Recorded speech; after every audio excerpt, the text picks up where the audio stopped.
नमस्कार, आप देख रहे हैं मंथन। मैं हूं मनीष शर्मा।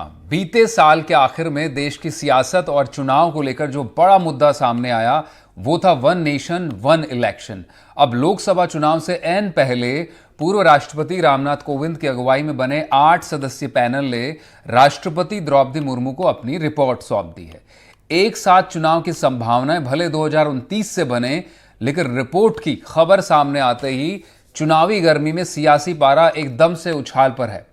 18,626 पन्नों की रिपोर्ट में बताया गया है कि एक देश एक चुनाव पर 47 राजनीतिक दलों ने अपने कमेटी को राय दी। इनमें से 32 ने पक्ष में और 15 ने विरोध में अपना मत रखा है। जिन 15 पार्टियों ने विरोध किया उनमें कांग्रेस, बसपा, आम आदमी पार्टी और कम्युनिस्ट पार्टी ऑफ इंडिया जैसे दल शामिल हैं। वहीं बीजेपी और उसके सहयोगी दलों ने इसका पुरजोर समर्थन किया है। इन समर्थन करने वाली 32 पार्टियों का कहना है कि इससे संसाधन बचेंगे, देश में सामाजिक सद्भाव बढ़ेगा और आर्थिक विकास की भी सुरक्षा और संभावनाएं बढ़ेंगी। विरोध करने वाले दलों का तर्क यह है कि वन नेशन वन इलेक्शन का फॉर्मूला संविधान के आधारभूत ढांचे का उल्लंघन करता है, फेडरलिज्म के स्ट्रक्चर को यह नुकसान पहुंचाता है, उनका तर्क है।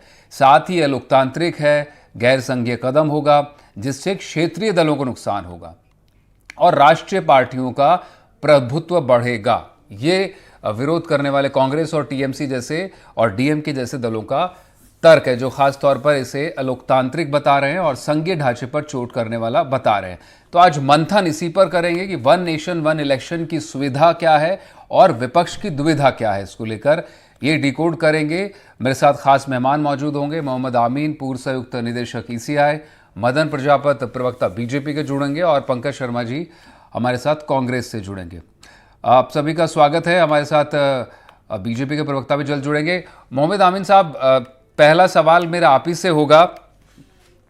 एक लंबी डिस्कोर्स था पूरे देश भर में वन नेशन वन इलेक्शन को लेकर। कमेटी बनी, 18,000 से ज़्यादा पन्नों की रिपोर्ट दी गई है और ज़्यादा दलों ने इसका समर्थन किया है। 15 दलों ने इसके विरोध में अपना मत रखा है। आपको क्या लगता है, पूरे इस कॉन्सेप्ट को कैसे असेस करते हैं? और जब पहले भी देश में हो चुका है तो क्या अब मौजूदा 21वीं सदी के हालात में चुनावी लोकतंत्र में इसको रेप्लिकेट किया जा सकता है? देखिए, चुनाव जब 1952 से शुरू हुए तो 1967 तक ये दोनों स्टेट और पार्लियामेंट दोनों के इलेक्शन, असेंबली और पार्लियामेंट के दोनों साथ होते रहे चुनाव। कोई गड़बड़ी नहीं थी, लेकिन उन सरकारों ने उस टाइम क्या किया कि सरकारों को गिराया जबरदस्ती और वहां पर 356 का इस्तेमाल करते हुए वहां पे सरकारें जो थी गिराकर जो है अपनी सरकारें बनाई या उनको दबाया गया कि वो अगर कांग्रेस की सरकार थी, अगर वो कांग्रेस में नहीं आते हैं तो वहां पर इलेक्शन कराए गए। इसकी वजह से डिस्टर्ब हो गया सारा साइकिल। अब क्या है कि ये 6 महीने की एक मैराथन एक्सरसाइज हुई, जिसमें सभी लोग, जिसके हमारे पूर्व राष्ट्रपति कोविंद जी ने उसकी चेयरमैनशिप की, उसके अंदर काफी विद्वान लोग आए, उसमें अपोजिशन लीडर भी थे, होम मिनिस्टर भी थे और देश के काफी अच्छे लोग थे। इन मीटिंग में अंदर 6-7 लोग थे। एनके सिंह थे, सेक्रेटरी कोठारी थे और अपोजिशन लीडर थे। इसमें इनके कांग्रेस के ही गुलाम नबी आजाद थे जो पार्लियामेंट्री अफेयर्स मिनिस्टर है, बहुत हरीश साल्वे थे और हमारे होम मिनिस्टर ऑफ इंडिया भी साथ में थे। जो एक आई है 6 महीने के बाद रिपोर्ट बन के और सबमिट की गई है, इसमें आप देखेंगे कि कॉन्स्टिट्यूशन का जो आर्टिकल 83 है वो लोकसभा विघटन की बात है, उसमें 85 आर्टिकल भी जोड़ा गया है इसमें। और साथ में आप देखिए कि विधानसभाओं के लिए 172 और राज्य विधानसभाओं के लिए 174 भी शामिल किए गए हैं। इसके साथ में आप पाएंगे 356 के ऊपर ही बात आई है, तो 356 जिसमें 18,000 आप कह रहे हैं, 626 पेजेस की रिपोर्ट है, सबमिट की गई है। हम आपको एक चीज बताना चाहेंगे कि देखिए, ये बहुत अच्छा लगता है और अच्छा होना भी चाहिए कि देश में समय समय पर चुनाव होते रहे। इसकी वजह से मॉडल कोड ऑफ कंडक्ट लगता है। हमारी जो स्टाफ है वो 2 बार यानी 5 साल तक इलेक्शन कमीशन ऑफ इंडिया का स्टाफ वहां लगा रहता है। देखिए, इस गवर्नमेंट ने एक बात तो अच्छी की कि जो हमारा रिफॉर्म्स की बात चल रही थी कि इलेक्शन कमीशन को द्वारा भेजे गए रिफॉर्म्स गवर्नमेंट में माने जाएं, उसमें एक तो उन्होंने सबसे पहले अच्छा किया, जिसका नाम था आपका कि आधार कार्ड से जोड़ दिया। आधार कार्ड से जोड़ने के बाद यह हो गया कि हमारा इलेक्टोरल रोल डबल नहीं हुआ और इसमें बेईमानी बंद हो गई। तो अभी अगर ये देखा जाए तो प्रधान से लेकर प्राइम मिनिस्टर के जो चुनाव होते हैं उन चुनाव में हमारी एक इलेक्टोरल रोल लिस्ट बन जाएगी। इससे में बार बार जो है परेशान नहीं होना पड़ेगा कि लोकल चुनाव में दूसरी लिस्ट आती थी और उसके साथ में असेंबली में अलग बनती थी, उसके बाद पार्लियामेंट में अलग बनती थी। एक ही रहेगी हमारी, चूंकि आधार कार्ड से जुड़ी हुई है, बहुत अच्छी बात है। लेकिन इसमें एक ही चीज संभव है, मैं बताऊं, एक ही चीज संभव है, जो पार्लियामेंट और असेंबली के चुनाव हैं वो एक साथ हों। जहां तक लोकल चुनाव का सवाल है वो उसके साथ ना जोड़े जाएं। जैसे कहा भी गया है कि 3 महीने के अंदर, 90 दिन के अंदर लोकल चुनाव होने चाहिए, 2 फेजेस में। बिल्कुल बिल्कुल, दो फेजेस में करने की बात कही कि पहले लोकसभा और विधानसभा साथ हो, फिर 100 डेज में दूसरे चरण में लोकल बॉडीज के चुनाव हो। हमारे साथ कांग्रेस के स्पोक्स पर्सन भी है मोहम्मद साहब, उनका रुख करेंगे। हमारे साथ पंकज हैं। पंकज, क्योंकि सवाल मेरा इसीलिए होगा क्योंकि आपकी पार्टी ने विरोध किया निश्चित रूप से। पहली बात तो ये जानना चाहेंगे दर्शक और पूरा देश भी जानना चाहेगा कांग्रेस की तरफ से, आप ही की पार्टी थी जब दूसरा लोकसभा चुनाव हुआ, जनरल इलेक्शन हुए देश में, तो उस वक्त इलेक्शन कमीशन ने कंसेंसस बनाया, आपकी पार्टी ने शुरुआत की और उस पर एक कंसेंसस बना और एक साथ चुनाव होने लगे। दुर्भाग्य से फिर बाद में सरकारें, असेंबलीज डिसॉल्व हुई और फिर वो कभी भी पटरी पर लौटकर नहीं आ पाया। अब अगर सरकार कोशिश कर रही है और अगर इसको इलेक्शन कमीशन इसमें फिजिबिलिटी पाता है और चुनाव एक साथ होते हैं देश में, आपको कोई तकलीफ क्यों होनी चाहिए? देखिए मनीष जी, जब आप कह रहे हैं कि जब कांग्रेस पहले जनरल इलेक्शंस हुए उसमें इन्होंने एक साथ करवाए, मैं कहना चाहूंगा कि उस टाइम रिफॉर्म्स कंटिन्यूअस प्रोसेस में थे, रिफॉर्म्स हो रहे थे, क्योंकि हमें जिसके बाद जब आजादी मिली देश को, उसके बाद में लगातार कंटिन्यूअस रिफॉर्म्स हुए और रिफॉर्म्स होने के बाद कुछ कमियां और खामियां रही, उन कमियां और खामियों को सुधारा गया। और वो कमियां और खामियां क्या थी कि जो एक फेडरल स्ट्रक्चर है हमारे देश का, उसमें डिसेंट्रलाइजेशन नहीं होना चाहिए, हो रहा है। अभी क्या हो रहा है कि सेंट्रलाइजेशन सिस्टम बनाना चाह रही है गवर्नमेंट, और उस गवर्नमेंट की वजह से आप देखेंगे कि अब आप लोकल बॉडीज का हो चुनाव, या शहरी हो, ग्रामीण हो, उन लोकल बॉडीज का चुनाव हो, असेंबलीज का हो और पार्लियामेंट का हो, सबका एक साथ चुनाव करवाना चाह रहे हैं। आपने संसद में जो आज जो प्रपोजल दिया है प्रेसिडेंट को, उसमें कि 2029 तक ये चीजें स्टार्ट करनी है, उसके बाद में अगले 5 साल तक सबको कंटिन्यूअस प्रोसेस में लेके आना। लेकिन इसमें हमें एक चीज समझनी पड़ेगी। आप कह रहे हैं कि हमने कुछ मुद्दे, हमारे राष्ट्रीय अध्यक्ष ने इनको पत्र भी लिखा था, सचिव जो है कमेटी के, और उन कमेटी के सचिव में सबसे पहली बात कुछ पॉइंट्स हमने रखे थे। सबसे पहला पॉइंट कि जो विपक्ष के जो नुमाइंदे होने चाहिए थे, उस परिप्रेक्ष्य में सारे नुमाइंदे नहीं थे। रीजनल पार्टीज भी हैं, आपने 10 लोगों की कमेटी बनाई, उसमें सब लोगों के तो लोग नहीं थे। पंकज, मैं आपको करेक्ट कर दूं, 62 पॉलिटिकल पार्टीज को, जो भी छोटे बड़े दल है इस देश में जिनका भी स्टेक है, उनसे कंसल्टेशन किया गया। उसमें से 47 पार्टियों ने अपना मत रखा है, 15 वो दल हैं जो विपक्ष में हैं और 32 दलों ने समर्थन किया है। अब आप इसके अतीत में ना जाएं, आप उसकी निटिग्रिटीज ढूंढना चाह रहे हैं। मैं सिर्फ ये बात कह रहा हूं, आप जब ये कह रहे हैं कि देश में उस वक्त पे जब केंद्रीकरण किया गया, जो आपकी भाषा में कि चुनाव को एक कराने को लेकर आप केंद्रीकरण कह रहे हैं, मैं तो उस बात से इत्तेफाक नहीं रखता और मोहम्मद अमीन साहब भी उसको उस पर टिप्पणी लेंगे उनकी भी। किस तरह से एक देश में एक चुनाव कराना किस तरह से सेंट्रलाइजेशन ऑफ पावर है, ये समझ से परे। अगर देश में संसाधन बच रहे हैं, देश में मतदाताओं को सुविधा हो रही है, देश का वित्तीय भार कम हो रहा है, सुरक्षा भार कम हो रहा है, देश में जन योजनाएं अगर सुचारू रूप से लागू रह सकती हैं, तो आपको आपत्ति क्या है उसमें? नहीं मनीष जी, मेरी बात मैं कंप्लीट कर दूं। मुझे लगता है कि जो अपना फेडरल स्ट्रक्चर है इंडियन कॉन्स्टिट्यूशन का, उसमें डिसेंट्रलाइजेशन होना चाहिए। पहली बात, जो पंचायतों को हम लोगों ने पावर दी, जो शहरी ग्रामीण निकायों को जो हम लोगों ने पावर दी, उन पावर्स में एक कॉन्स्टिट्यूशन के तहत जब बंदा चुनाव में जाएगा, कोई कैंडिडेट चुनाव में जाएगा, तो वो सब कुछ बायज होगा। वो इसलिए बायज होगा कि जो सेंट्रल गवर्नमेंट या जो सेंट्रल पार्टी चुनाव लड़ेगी, उसके अकॉर्डिंग सारा तो 1957 में नहीं होते थे आप? 1957 में जब इस तरह से हुआ था तब नहीं होते थे? मनीष जी, मुझे बात तो रखने नहीं दीजिए। मनीष जी, बात तो रखनी दीजिए, मैं आपकी हर बात का जवाब दूंगा।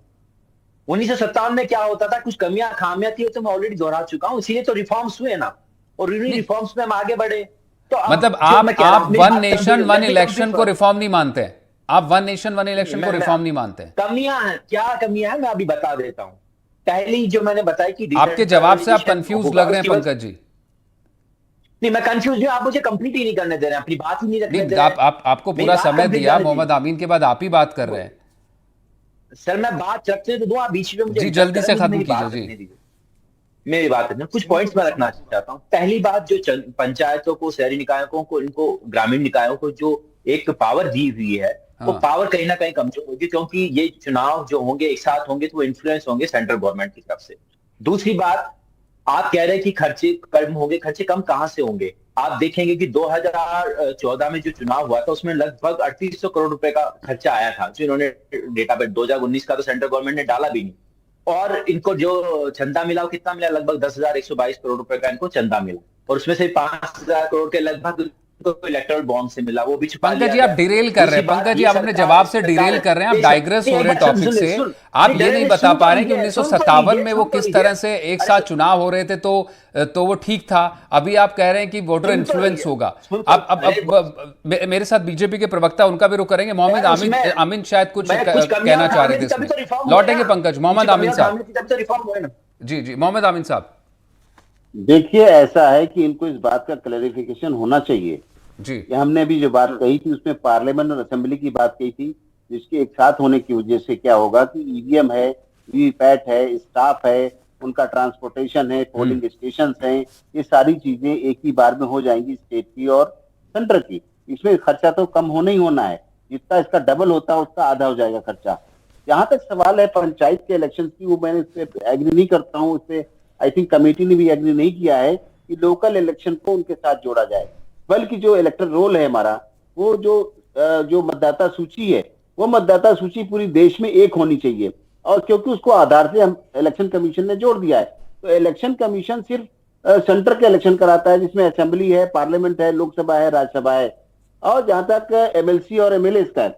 और जहां तक सवाल है लोकल इलेक्शन, वो लोकल इलेक्शन स्टेट की बॉडियां कराती हैं, वो अथॉरिटी अलग है, वो उनके अधिकारी अलग है, उनका काम करने का तरीका अलग है। वो कैसे चुनाव कराएंगे वो समझे कि बैलेट से कराएंगे या ईवीएम से कराएंगे। लेकिन जहां तक सवाल है पंचायत का और लोकल इलेक्शन का, वो लोकल लेवल पे होंगे। और उनको कह दिया गया है कि विद इन 3 मंथ्स यानी 90 डेज के अंदर वहां के इलेक्शन कराने हैं। और अगर कोई विधानसभा, अगर कहा गया है मध्यवर्ती चुनाव होता है, मिड टर्म पोल होता है, तो मिड टर्म का जो आधा बकाया रहेगा जिस वक्त भी होगा, यानी अगर 3 साल पे अगर मिड टर्म पोल हुआ है तो 2 साल और के लिए वो टर्म अलग नहीं होगा, बस 2 साल का ही चुनाव होगा। इसकी वजह से कि वो स्थिरता बनी रहेगी, और वो 5 साल के बाद ही होगा। क्यों?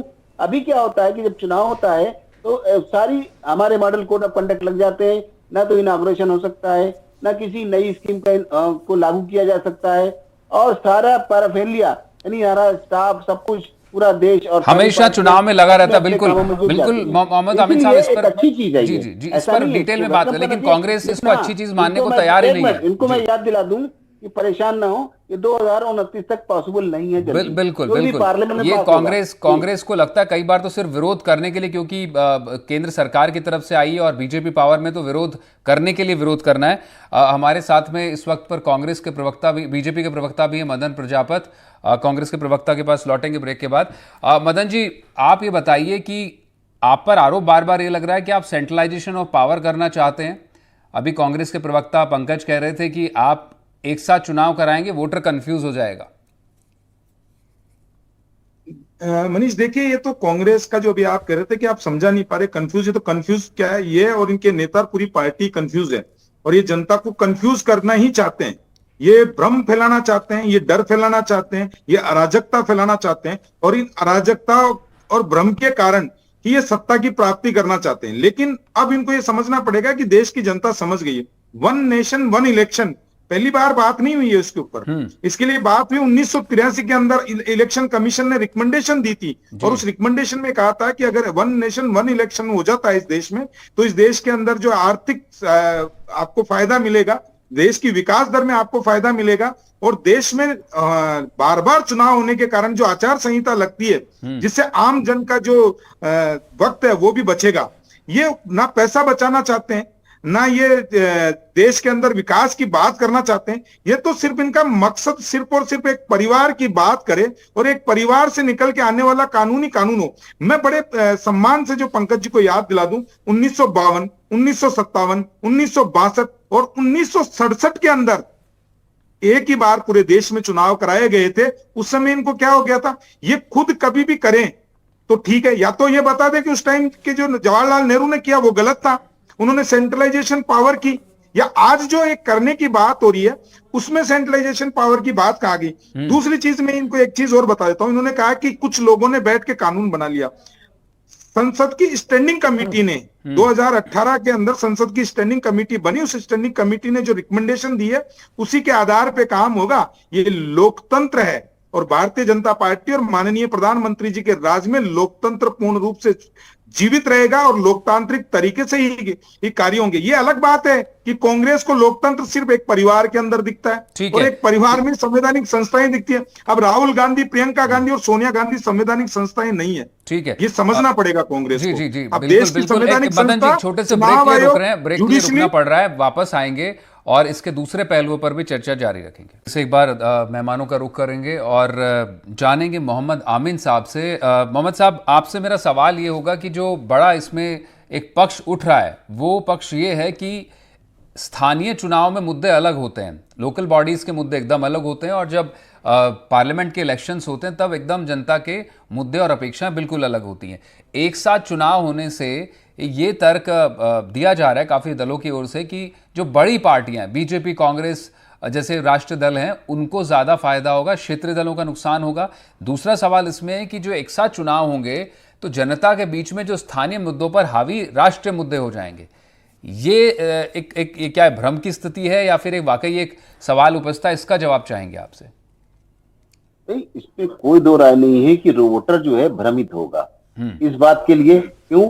क्योंकि जब प्रधान का चुनाव होता है तो वोटर का माइंड अलग होता है और उसके जिला परिषद वगैरह के चुनाव होते हैं या निकाय के चुनाव होते हैं, उसमें अलग उसका माइंड होता है, अपने हिसाब से कैंडिडेट को देखता है। असेंबली में उसका एक अलग होता है, स्टेट को देखे। लेकिन जहां तक सवाल है प्राइम मिनिस्टर का जो चुनाव होता है पार्लियामेंट का, वो अंतरराष्ट्रीय स्तर का चुनाव होता है, उसका वोटर का माइंड अलग अलग होता है, कोई दो राय नहीं है।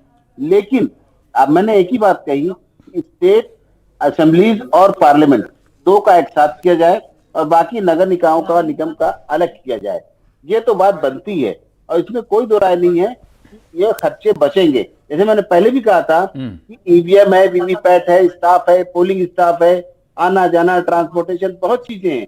और साल भर जो 5 साल हमारा इलेक्शन कमीशन लगा रहता है, कभी 4 स्टेट के हो गए, कभी 5 स्टेट के हो गए, कभी 10 स्टेट के हो गए, फिर असेंबली का आ गया, उसके बाद फिर पार्लियामेंट का पूरा देश का चुनाव आ जाता है, आम चुनाव, उसमें हमारा पूरा स्टाफ लगा रहता है और सारी देश की योजनाएं रुकती हैं। उन योजनाओं को इसलिए रुकना पड़ता है कि मॉडल कोड ऑफ कंडक्ट लागू कर दिया जाता है, तब सरकारें कोई काम नहीं कर सकती और सारा जो स्टाफ है वो लगा रहता है, सारी पॉलिटिकल पार्टियां लगी रहती है। तो इनको भी सोचना चाहिए सारी देश की पॉलिटिकल पार्टियों को, एक साथ अगर चुनाव हो जाएगा तो उनकी भी परेशानियां दूर होंगी। फाइनेंसेस का जहां तक सवाल है, फाइनेंसेस भी उनके कम लगेंगे। यानी एक पब्लिसिटी होती है एक पार्टी की, तो असेंबली के लिए भी कहेगी और पार्लियामेंट के लिए भी अपना कैंपेन करेगी।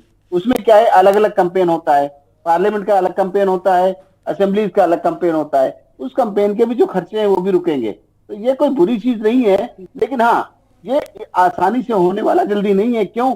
इसके लिए अभी लोकसभा, राज्यसभा में पास होगा बिल और उसके बाद मसौदा जो बना हुआ है, अभी तो रिपोर्ट आई है, इससे परेशान नहीं होना चाहिए अपोजिशन को। ये एकदम से होने वाला नहीं है, पहले तो पार्लियामेंट में पास होगा अपर हाउस और लोअर हाउस से, उसके बाद राष्ट्रपति के पास जाएगा, फिर ये लागू होगा। तो ये एक अच्छी चीज है और अच्छी नियत और पहल के साथ किया जा रहा है, इसी एक देश के हित के लिए किया जा रहा है। बिल्कुल, वही देश हित विपक्ष को, वही देश हित विपक्ष को दिखाना पड़ेगा उसको। इस पे जी आमिन साहब, वही जो देश हित की बात करें, निश्चित रूप से चुनावी लोकतंत्र है देश में और वो एक जीवंत लोकतंत्र की भी निशानी है भारत में चुनाव। पंकज, आपसे मेरा सवाल ये है, 21,000 से ज्यादा सुझाव मिले जनता से, पैनल ने मांगे थे जनता से वन नेशन वन इलेक्शन को, 81% से ज्यादा लोगों ने इसके फेवर में अपनी राय दी है। क्या आप लोगों की राय को भी ठुकराएंगे, उनसे भी असहमत हैं आप कि वन नेशन वन इलेक्शन नहीं होना चाहिए? जनता जबकि चाह रही कि देश के लिए अच्छा प्रावधान है, मोहम्मद आमिद साहब ने कहा कि देश हित में कदम है। देखिए मनीष जी, मैं अपनी बात रखूं उससे पहले आपसे एक रिक्वेस्ट जरूर करना चाहूंगा कि आप मुझे मेरी बात पूरी तरह से जी रखने का खत्म मौका कीजिए। जी जरूर जी दें। जी आपने कहा 21,000 लोगों ने अपना व्यू रखा है इसके ऊपर। 140 करोड़ के देश में 21,000 का कितना परसेंटेज होगा मुझे बताने की जरूरत नहीं, कितना सा परसेंटेज वो है, तो कितने लोग खिलाफ भी हो सकते हैं उसके। दूसरी सबसे बड़ी बात, आप कह रहे हैं कि इस तरीके से ये चीजें होंगी। देखिए मैं बार बार मैं एक ही चीज आप लोगों को कह रहा हूं कि जिस तरीके से एक साथ चुनाव करवाने की बात है, हमने पूरी तरीके से इस पर असहमति नहीं दिखाई है, लेकिन कुछ पॉइंट्स हम लोगों ने रखे, हमारी पार्टी ने रखे, हमारे राष्ट्रीय अध्यक्ष ने रखे, और उनके जो सचिव थे कमेटी के उनको अवगत भी कराया कुछ पॉइंट्स को लेकर। सबसे बड़ी बात, अगर आप एक साथ चुनाव करवाएंगे तो एक साथ चुनाव करवाते वक्त जो मुद्दे होते हैं, स्थानीय मुद्दे होते हैं, केंद्रीय मुद्दे होते हैं, वो कहीं ना कहीं मिक्स हो जाएंगे, कहीं ना कहीं चुनाव इन्फ्लुएंस होंगे। आज देख लीजिए, अभी एक साथ चुनाव नहीं भी होते तो जो सरकारें गिर रही हैं लगातार, कौन गिरा रहा है, किनका इन्वॉल्वमेंट है, किस तरीके से इन्वॉल्वमेंट है, ये पूरे देश को पता है, मुझे बार बार में दोहराने की जरूरत नहीं है। आप देखिए कि किस तरीके से एमएलए को खरीदा जा रहा है। तो जब एक साथ चुनाव होंगे तो एक साथ चुनाव होने के बाद तो जो कमेटी में सुझाव रखा है कि 90 डेज में या तो वो पूरी तरीके से राष्ट्रपति शासन लगेगा, और राष्ट्रपति शासन लगेगा तो कौन चलाएगा उसे, केंद्र की सरकार चलाएगी, केंद्र की सरकार चला के चुनाव को इन्फ्लुएंस करेगी। तो जो नहीं पंकज, आप पूरी बात नहीं रखने, आपने शायद रिपोर्ट पढ़ी नहीं, उसमें यह है कि जितना भी शेष कार्यकाल है उसके लिए सरकार चुनी जाएगी, उतने कार्यकाल के लिए इलेक्शन होंगे।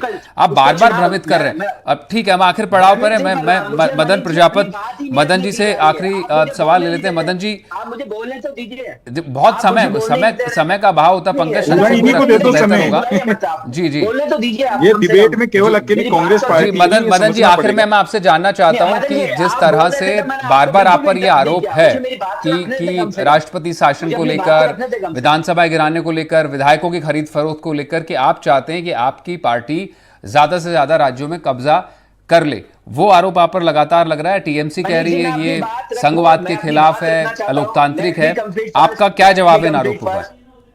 देखिए मनीष, ये जो एक भ्रम फैलाने की बात जो है वो इनकी आदत बन चुकी है। ये चर्चा करे, सदन में चर्चा होगी, संसद के अंदर चर्चा होगी, उसके बाद में कानून बन के आएगा, संसद में बात करते नहीं। अभी इनका 50 साल का अपरिपक्व बालक अगर नहीं समझ पाए तो उसको हम नहीं समझा सकते, ना देश की जनता समझा सकती। दूसरा, इन्होंने कहा है कि देश के अंदर सरकारें गिराने की बात कही है, तो मैं इनको याद दिला दूं 1951 से लेकर 1967 तक पंकज जी 542 विधायकों को आप लोगों की पार्टी में सम्मिलित किया गया था। और क्या उस टाइम पे जवाहरलाल नेहरू ने ये खरीद फरोख्त करी? आज तक के इतिहास में जब से लेके अब तक 542 विधायकों द्वारा पार्टी से दूसरी पार्टी के अंदर नहीं गए थे। तो आपकी नीति के बारे में मत बताओ, मेरे पास पूरा काला चिट्ठा पड़ा है आपका 1951 से लेके आज तक का। दूसरी चीज, ये बार बार मैं सुन लीजिए पंकज, बिल्कुल पंकज, आप बोलते रहेंगे, लेकिन आप जो सवाल है उसका आपने जवाब दिया नहीं है, और फिर भी आप कह रहे हैं कि आपको बोलने का मौका नहीं दिया गया। बहुत शुक्रिया मोहम्मद आमिन आपका। बीच में बोला नहीं, मेरे को तो पूरा कर लेने दो पंकज शर्मा। मदन जी 10 सेकंड में प्लीज। मैं यही कहना चाहता हूँ कि आज ये जनता की नब्ज को समझते नहीं है, आज के वर्तमान के हालात को समझना नहीं चाहते हैं, और केवल एक पार्टी, एक व्यक्ति जो नासमझ है उसके कहने पे अगर कोई भी चीज चलाएंगे तो नहीं होगा। ठीक है, अब ये होगा तो 2029 तक देखा जाएगा, तब तक की संभावनाएं हैं। अभी तो बड़ा प्रोसेस है, उससे गुजरना पड़ेगा, संसद और विधानसभाओं से पारित होना पड़ेगा। बहुत शुक्रिया, आप तीनों हमारे साथ जुड़े। मंथन में फिलहाल इतना ही, बाकी तमाम खबरों के लिए आप जुड़े रहें एनडीटीवी राजस्थान के साथ। नमस्कार।